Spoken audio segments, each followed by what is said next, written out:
Nathalie Portman a présenté au public israélien une histoire d'amour et de ténèbres, le premier film qu'elle a réalisé. Pour sa première au Cinema City de Jérusalem, Nathalie Portman avait convié l'ancien président Shimon Peres et le maire de la ville, Nir Barkat. C'est une première étape réussie pour la jeune réalisatrice. C'est un très joli film, j'ai beaucoup aimé. Ce film exprime vraiment bien ce qu'a écrit Amos Oz dans son livre. J'ai vraiment adoré le rôle de Nathalie Portman. Elle est sublime, très joli film. Fustigée par la critique lors du festival de Cannes, l'actrice américano-israélienne n'en est pourtant pas à son coup d'essai. Elle avait réalisé New York I Love You aux côtés d'Ivan Attal. Applaudie pour ses performances dans Star Wars, V pour Vendetta et Black Swan, la titulaire d'un Oscar de meilleure performance d'actrice s'attaque cette fois-ci à un monstre sacré de la littérature israélienne. Une histoire d'amour et de ténèbres est l'adaptation du chef-d'œuvre éponyme de l'écrivain Amos Oz.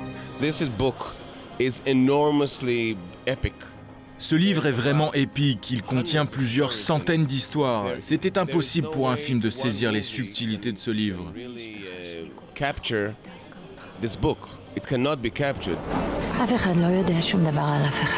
Adapter le best-seller autobiographique n'est pas le seul défi que Nathalie Portman s'est fixé. Ambitieuse, l'actrice, réalisatrice et scénariste décide aussi de se mettre en scène, et elle n'a pas choisi l'anglais, mais l'hébreu. Connaître l'hébreu permet de comprendre la magie de cette langue. L'hébreu est mystique d'une certaine façon, c'est la langue de la Bible, pas n'importe quelle langue. Langue biblique, la musicalité de l'hébreu rythme le film. Entre la fin de la Shoah et l'indépendance d'Israël, Nathalie Portman raconte Jérusalem. C'est un film jérusalemite. Une histoire d'amour et de ténèbres se déroule à Jérusalem, parle de Jérusalem et est réalisé par une Jérusalemite. Ce film porte la marque de la ville sainte. Je pense que les spectateurs comprendront l'histoire des habitants de Jérusalem. Je suis très fier de ce film. Pourtant, ce film est surtout le récit d'un fils qui voit sa mère sombrer dans la mélancolie, déprimé face à la vacuité de la vie et dépérir.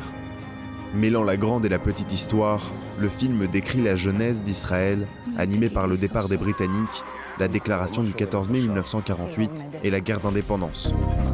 Le Gotha israélien a assisté à l'avant-première, notamment l'ancien président de l'État juif, Shimon Peres. Je veux remercier Nathalie du fond de mon cœur. Ce film n'était pas un effort professionnel pour elle, mais une mission personnelle qui consistait à revenir vers la beauté de Jérusalem et la beauté de l'hébreu. Cependant, une histoire d'amour et de ténèbres n'apparaît pas dans la liste des films en compétition aux Ophir, les Oscars israéliens. Plusieurs explications, il n'a pas été sélectionné, pas été retenu comme un film israélien ou a choisi de concourir à l'international. De facto, la première réalisation de Nathalie Portman risque de ne pas représenter Israël aux Oscars. Avant le festival de Toronto, Israël est le premier pays à montrer une histoire d'amour et de ténèbres. Universel et israélien, l'identité du film est en fait aussi cosmopolite que sa réalisatrice.